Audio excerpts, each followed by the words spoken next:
नमस्कार। दुनिया की मौजूदा स्थिति इस वक्त एक धागे से लटक रही है। आज के इस एक्सप्लेनर में हम एक ऐसे ग्लोबल कॉन्फ्लिक्ट की गहराई में जाएंगे जो बहुत ही जटिल है, कई हिस्सों में बटा है और जिसे सिर्फ हेडलाइंस पढ़कर समझना लिटरली नामुमकिन है। इसके लिए हमें कई अलग अलग पहेलियों को एक साथ जोड़ना होगा। तो चलिए सीधे मुद्दे पर आते हैं। 71 ये सिर्फ एक नंबर नहीं है, ये अमेरिका, इजराइल और ईरान के बीच चल रहे इस युद्ध का 71वां दिन है। 71 दिन। जरा सोचिए, ये कोई रातों रात सुलझने वाला विवाद नहीं है, बल्कि एक ऐसी जमीनी हकीकत है जिसने पूरी ग्लोबल व्यवस्था को हिलाकर रख दिया है। इन 71 दिनों में बहुत कुछ बदल चुका है और आगे क्या होने वाला है, ये समझना हमारे और आपके लिए बहुत जरूरी है। आज हम 4 अहम बातों पर फोकस करेंगे। पहला, ग्लोबल शिपिंग लेन्स को सुरक्षित करना। दूसरा, कूटनीति में चल रहा वेटिंग गेम। तीसरा, बहरीन में अंदरूनी सुरक्षा को लेकर हो रही सख्त कार्रवाई। और आखिर में लेबनान का टूटता हुआ सीज फायर। तो चलिए सबसे पहले बात करते हैं इंटरनेशनल शिपिंग लेन्स को सुरक्षित करने की।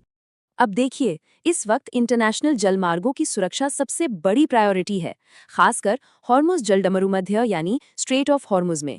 ब्रिटेन ने क्या किया है? उन्होंने पूर्वी भूमध्य सागर से अपना शानदार युद्धपोत HMS ड्रैगन डिस्ट्रॉयर सीधे मिडिल ईस्ट की तरफ भेज दिया है। और फ्रांस भी पीछे नहीं है, उसने भी अपना कैरियर स्ट्राइक ग्रुप दक्षिणी लाल सागर में तैनात कर दिया है। ये सारी तैनातियां असल में एक संभावित इंटरनेशनल मिशन का हिस्सा हैं, ताकि जब भी ये युद्ध खत्म हो तो कमर्शियल जहाज़ों की सुरक्षा की पक्की गारंटी हो सके। लेकिन यहाँ एक बहुत ही दिलचस्प कूटनीतिक पेच है। यूरोपीय देश इस पूरी सिचुएशन में एक मल्टीलैटरल यानी बहुपक्षीय बचाव का तरीका अपनाना चाहते हैं। वो स्पष्ट रूप से अमेरिकी राष्ट्रपति डोनाल्ड ट्रंप की किसी भी एक तरफा कार्रवाई में सीधे तौर पर शामिल होने से बच रहे हैं। उन्हें डर है, और शायद वाजिब डर है, कि अमेरिका की एक तरफा नीतियों के नतीजे काफी गंभीर हो सकते हैं। अब आते हैं हमारे दूसरे पहलू पर, कूटनीतिक इंतजार का खेल। अगर हम समुद्री मोर्चे से हटकर सबसे ऊंचे कूटनीतिक लेवल्स की बात करें तो इस वक्त एक अजीब सा गतिरोध, एक स्टेलमेट बना हुआ है। ईरान के विदेश मंत्री अरागची का एक बयान बहुत कुछ कहता है। उन्होंने अमेरिका पर कूटनीति की बलि चढ़ाने का आरोप लगाते हुए इसे अनवाइज मिलिट्री एडवेंचर्स यानी मूर्खतापूर्ण सैन्य दुस्साहस कहा है। ये साफ दिखाता है कि दोनों पक्षों के बीच कड़वाहट किस कदर बढ़ चुकी है और बातचीत के रास्ते लगभग बंद से नजर आ रहे हैं। सच कहूं तो कूटनीति के इस गतिरोध में ईरान एक सोची समझी रणनीति के तहत बस समय काट रहा है। वे असल में 3 प्रमुख इवेंट्स के गुजरने का इंतजार कर रहे हैं। पहला, राष्ट्रपति ट्रंप की बीजिंग यात्रा।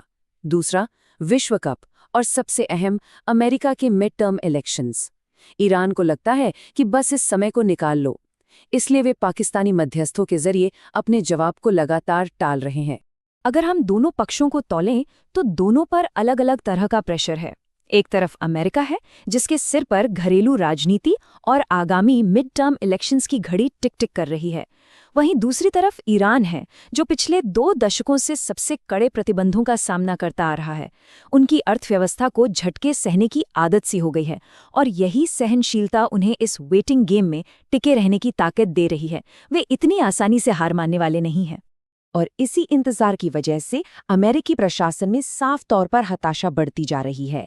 जहां कुछ लोग किसी गंभीर प्रस्ताव की उम्मीद लगाए बैठे थे, वहीं राष्ट्रपति ट्रंप ने एक बहुत ही तीखी चेतावनी दे डाली है। उनका कहना है कि अगर ईरान जल्दी कोई डील नहीं करता तो वे उन्हें भविष्य में और भी अधिक जोर से और अधिक हिंसक तरीके से मार गिराएंगे। मतलब फिर से भयंकर बमबारी शुरू होने का खतरा बिल्कुल रियल है। अमेरिका के अंदर की राजनीति भी इस वक्त काफी इंटरेस्टिंग है।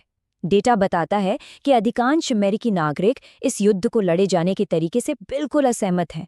हालांकि वे इस मूल बात से पूरी तरह सहमत हैं कि ईरान को परमाणु हथियार हासिल करने से रोकना ही होगा। लेकिन जैसे जैसे मिड टर्म चुनाव पास आ रहे हैं, पब्लिक के बीच एक खींचतान मौजूदा प्रशासन के लिए एक बड़ा सिरदर्द बन सकती है। चलिए अब हम इस पूरे विवाद के तीसरे हिस्से की तरफ बढ़ते हैं, बहरीन का इंटरनल सिक्योरिटी क्रैकडाउन। अब आप सोच रहे होंगे कि इसका असर सिर्फ अमेरिका और ईरान पर पड़ रहा है। बिल्कुल नहीं। पड़ोसी देशों की आंतरिक सुरक्षा का तो जैसे बुरा हाल है। बहरीन ने अब एक सख्त जीरो टॉलरेंस पॉलिसी लागू कर दी है। आपको याद होगा, संघर्ष की शुरुआत में ही ईरान ने बहरीन में मौजूद अमेरिकी नौसैनिक अड्डे और बुनियादी ढांचे पर कुछ हमले किए थे। उसके बाद से ही बहरीन ने तय कर लिया है कि ईरान के प्रति कोई भी सहानुभूति बिल्कुल बर्दाश्त नहीं की जाएगी। और इस जीरो टॉलरेंस का असर जमीन पर कैसे दिख रहा है? हाल ही में बहरीन के गृह मंत्रालय ने 41 लोगों को अरेस्ट किया है। इन पर विदेशी संस्थाओं के लिए जासूसी करने और ईरान के रेवोल्यूशनरी गार्ड से जुड़े होने का बहुत ही गंभीर आरोप है। ये कोई छोटी मोटी बात नहीं है, ये एक बहुत बड़ा सिक्योरिटी क्रैकडाउन है। और बात यहीं खत्म नहीं होती। पिछले ही महीने की बात है, बहरीन ने ईरान के प्रति सहानुभूति रखने के आरोप में 69 लोगों की नागरिकता ही रद्द कर दी। 69!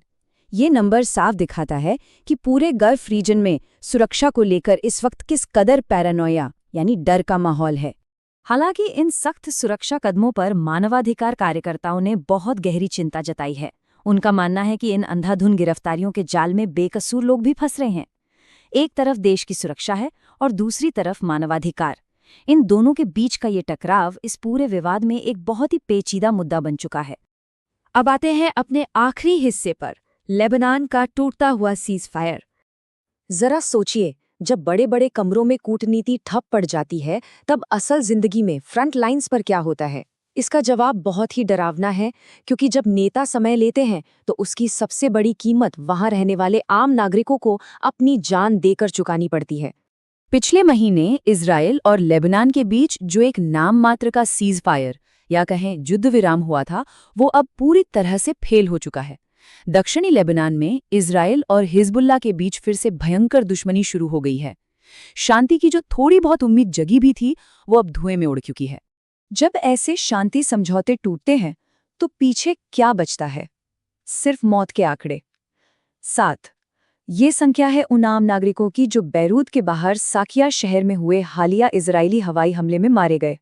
और सबसे दिल दहलाने वाली बात, इस हमले में एक 2 साल के बच्चे की भी जान चली गई। ये वो लोग थे जो पहले ही इस युद्ध के कारण अपना घर-बार छोड़ चुके थे।